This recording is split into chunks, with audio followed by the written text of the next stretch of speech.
Well, the Walmart Northwest Arkansas Championship, presented by P&G, is bringing in professional female golfers from all over the world to compete. This with such a strong tradition of golf right here in Northwest Arkansas. And Anna Darling with our sister station Fox 24 takes a dive into the history of golf in our region and the remarkable woman who brought the sport here. I genuinely just love the sport. Kajal Mystery is back on the University of Arkansas women's golf team for a 5th year. She and the rest of her teammates are excited for another great season on the green. I've worked a lot on my short game, and being able to be the best putter is probably one of the biggest keys if you want to succeed. The South Africa native says she first picked up golf clubs when she was just 3 years old. My older brother's a year and a half older than me, and we just stuck to it and never stopped. Through high school, he doesn't play competitively now, but he's a pretty good golfer. But yeah, he's probably one of the reasons that I'm here. The sport of golf has a history of excluding women from playing, but Mystery says she never felt that stigma.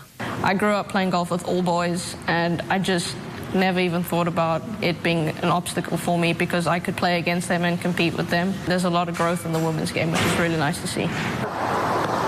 One of the trailblazers in women's golf hails from Northwest Arkansas, and her name was Lucy Byrd Mock. Lucy Byrd Mock, in 1893, went with her family to England and Scotland on a vacation. Her father, James Mock, had a large farm at Prairie Grove, and they seemed to be fairly wealthy.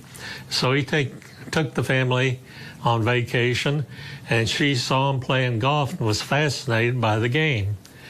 And she returned with a bag of golf clubs and a bunch of golf balls. Dusty Helbling is a local historian who has put in a lot of work to uncover Lucy's story.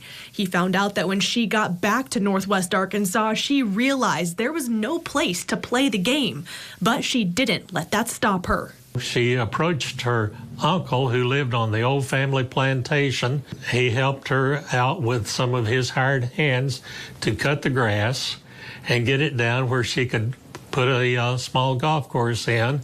She designed 5 holes. Lucy brought her friends out to the plantation in Prairie Grove and started teaching them how to play as well.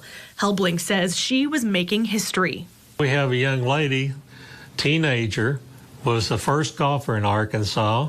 She is the first woman or teenager in the world to have designed a golf course and built one, according to the golf course architect historians that I contacted. And that wasn't the only history she was making. She attended the University of Arkansas to get her education. Just like every University of Arkansas student who has come after her, Lucy's name is etched on a sidewalk on campus along with her graduating class in 1894. And just a short walk down from there, you can find her name etched in the sidewalk again. Lucy became the first woman in University of Arkansas history to get her master's degree in 1905. Then her whole life beyond that is just unreal. Helbling says it was a challenge to learn about Lucy's story, but he likes to think he had a little help. I said, boy, wouldn't it be nice if her spirit could lead me into finding out these things. And because of Lucy's efforts in the golf world, we now have a thriving men's and women's golf community right here in Northwest Arkansas, something the U of A women's golf coach Shauna Taylor is grateful for. We're really grateful for people like that share such an incredible game that, one of my passions as a coach is to grow the game in our state and with our junior golf and help lead and grow that and help that thrive. And it couldn't be possible without people like Lucy to do that. She hopes other young girls out there know that they can also find power with a golf club in hand, just like Lucy. Our girls play at such a high level, hit it 300 yards. I mean, it's really impressive if you take a step and look and see how really good our female golfers are.